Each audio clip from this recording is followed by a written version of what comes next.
Well, a massive winter storm just hit, and I'm right in the middle of it. For the next 48 hours, my only shelter is this, a 19th century cowboy bedroll.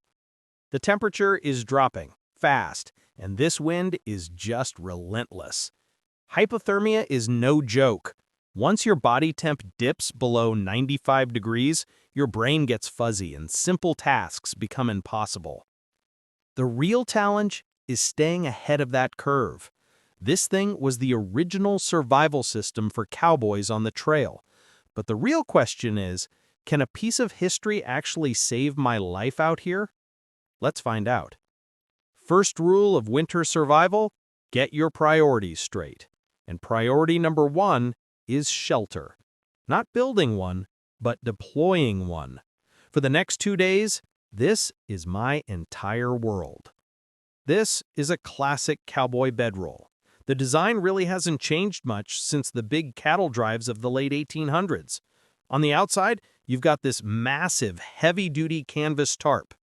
Back in the day, cowboys would treat the canvas with stuff like beeswax and linseed oil to make it incredibly water-resistant. It's not just a cover, it's a shield.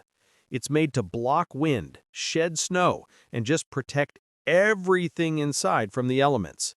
The sheer weight of it is a world away from modern ultralight gear, but that's the whole point. This thing was built to be abused daily. Inside is where the real magic happens. These are not just any blankets, they're wool. The cowboys, Civil War soldiers, they all knew wool was a miracle fabric. It has this incredible ability to keep insulating you even when it gets wet, which is an absolute game changer out here. You've probably heard the saying, cotton kills, and it's true. Wet cotton just sucks the heat right out of you. Wool does the opposite. It traps air and wicks moisture away to keep you warm. I've got 3 heavy wool blankets in here, which should give me a solid barrier against the frozen ground and this biting air. The whole system is just brilliantly simple. This was a cowboy's home, his suitcase, and his first line of defense all rolled into one. They'd roll up their personal gear, maybe a change of clothes, right inside it.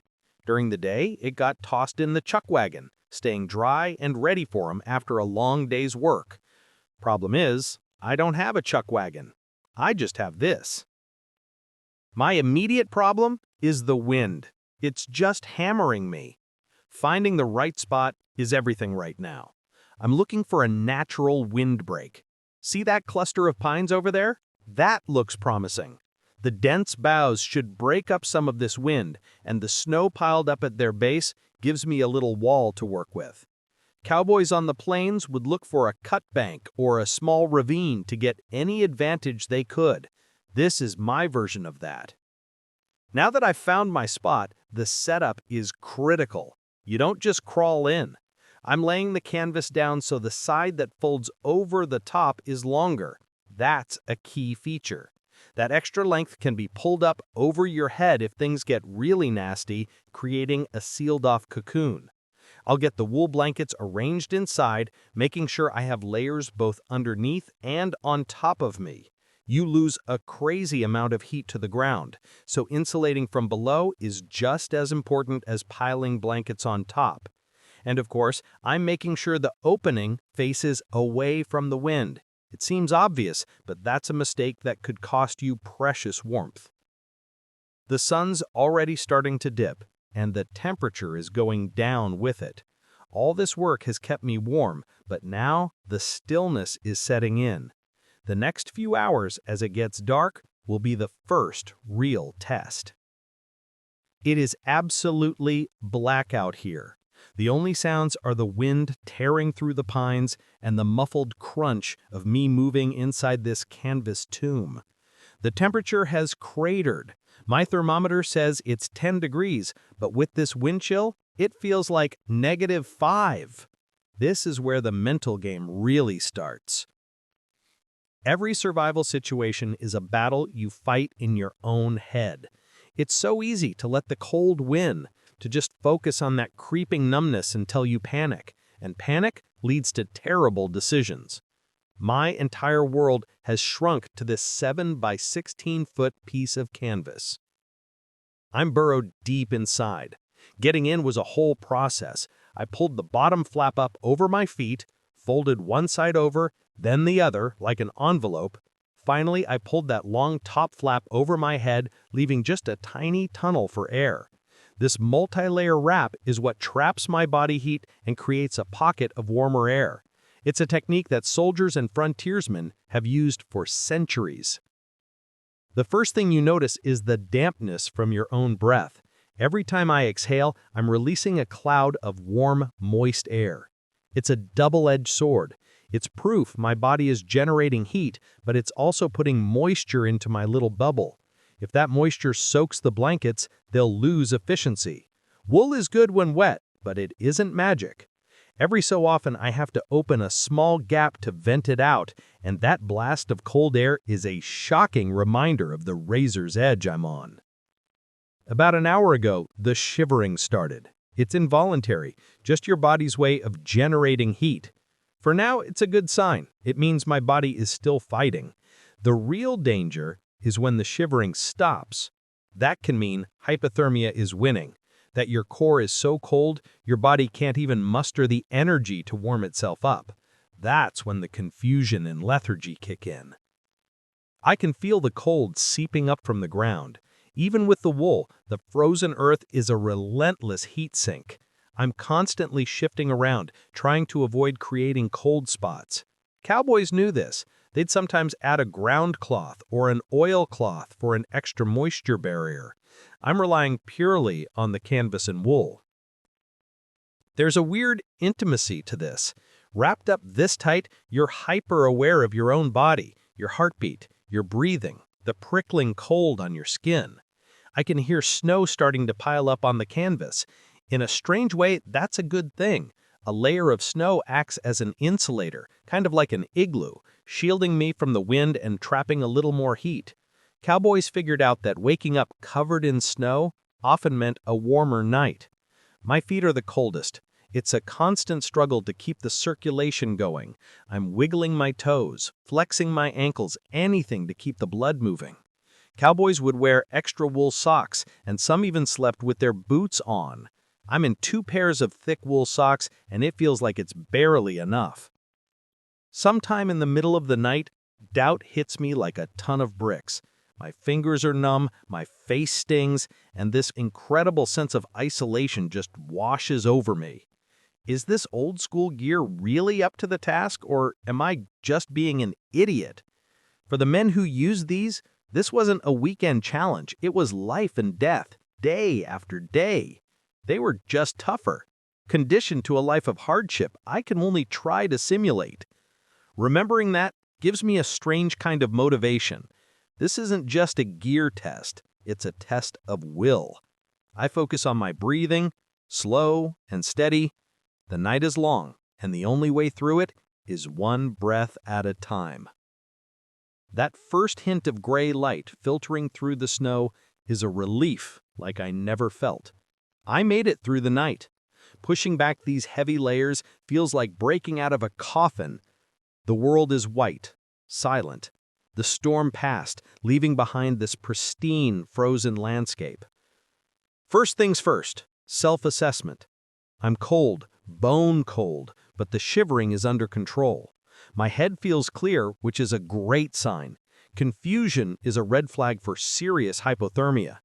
I check my fingers and toes. They're numb, but they have color. No frostbite. That's a huge win. Now, a gear assessment. The cowboy bedroll did its job, but man, it made me work for it. The heavy canvas was an incredible wind blocker. I could hear the storm howling, but inside my cocoon, the air was dead still. The wool blankets insulated, but that cold coming from the ground was a monster. Lesson number 1, I need way more insulation underneath me. Today's goals are simple: hydrate and improve my shelter for tonight. You lose a surprising amount of water just breathing in cold, dry air, and dehydration makes hypothermia come on faster. Making water is not optional. I'm using a small metal cup to gather clean snow, packing it down. It's a slow process. It takes a mountain of fluffy snow to make a little bit of water, and each cup costs me precious fuel to melt. It really drives home a survival basic. Everything costs energy. You have to constantly weigh the cost versus the benefit. With water handled, I turn my attention to night 2. I'm not just going to survive tonight. I'm going to be smarter. I spend a couple of hours gathering fallen pine boughs from the forest floor. I'm going to build a thick bed of these to put under my bedroll.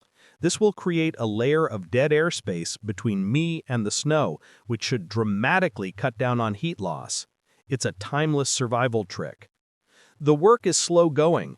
My muscles are stiff from the cold and from being cramped up all night. Every movement feels like I'm wading through mud. The mental challenge of day 2 is different. It's not that sharp fear of freezing. It's the slow, grinding fatigue. The cold never lets up. The landscape is endless white. It would be so easy to just sit down and let the exhaustion take over. But that's how you lose. You have to keep moving, keep thinking, keep solving the next problem. I inspect the bedroll itself. There's a fine layer of frost on the inside of the canvas where my breath froze. It's a perfect visual of the moisture I was fighting all night. I lay the wool blankets out in the weak sun, hoping to dry them out even just a little. Any bit of moisture I can get out of them means more warmth tonight. As the afternoon wears on, I can feel the weight of another night coming, but this time feels different. Last night was about fear of the unknown. Tonight is about putting what I learned into action. I have a plan. I have a better shelter. This bed of boughs is thick and springy. I've got some water and a little food in me. I'm still cold, I'm still tired, but I'm not just a victim of the storm anymore. I'm an active participant in my own survival. I think about those cowboys again. For them, this wasn't a 48-hour stunt. This was just Tuesday. They'd get up in conditions way worse than this, work a full day, and crawl back into their bedrolls. That level of resilience is humbling. It really puts my temporary misery in perspective. As the sun sets again, casting those long blue shadows, I roll myself back up in the canvas and wool. I'm not just trying to get through the night. I'm going to see if my 21st century brain combined with 19th century gear can make for a better one. The second night was a different world. It was still brutally cold, don't get me wrong, but that bed of pine boughs underneath me made a massive difference. That simple layer of insulation fought back against the heat-sucking ground. I could still feel the cold, but it wasn't that deep, bone-chilling cold from the first night. It was manageable. I slept in short bursts, but it was actual sleep. I learned how to manage my breath better, creating a little vent that kept most of the frost from building up. It's amazing how fast you adapt when your safety depends on it. This bedroll isn't just a thing you get into. It's a system you have to actively manage. You have to work with it. Waking up this morning feels like a real victory. The 48-hour mark is past. I push back the canvas and I'm greeted by a cold, bright morning. The air is so crisp and clean. I did it. I actually survived a winter storm with a piece of history. Packing the bedroll up is a final, quiet moment of reflection. The canvas is stiff with frost. The wool blankets feel dense and heavy. As I roll it all together and pull those leather straps tight, I just have this whole new level of respect for this simple, brilliant piece of gear. So what's the verdict? Can a 19th century cowboy bedroll save your life in a winter storm? The answer is yes. But it's not a modern sleeping bag you just crawl into and zip up. It demands work. It demands knowledge. You have to understand the principles. The canvas blocks the wind, the wool wicks the moisture, you need a barrier from the ground, and you have to know how to wrap it to trap your heat. In some ways, its simplicity is its greatest strength. There are no zippers to break, no synthetic fabrics to tear on a branch. It is brutally durable and reliable. That heavy canvas and thick wool give you a sense of security that modern lightweight gear just can't replicate.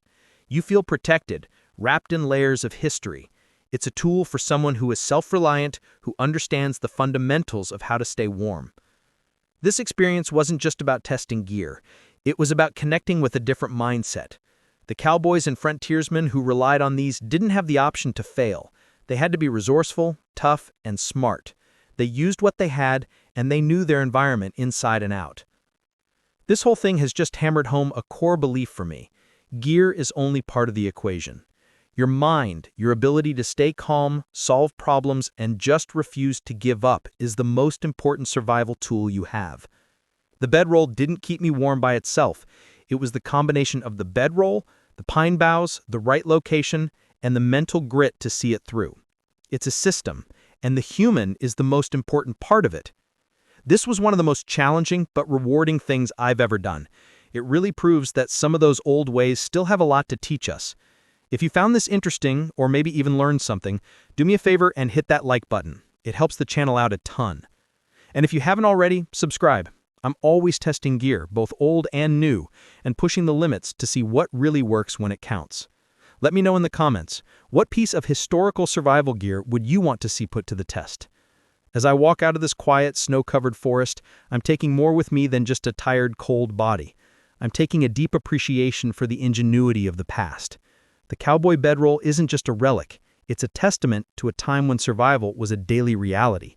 It's a reminder that with the right knowledge and an unbreakable will, sometimes the simplest tools are all you need to get through the storm. Thanks for watching. Stay safe out there.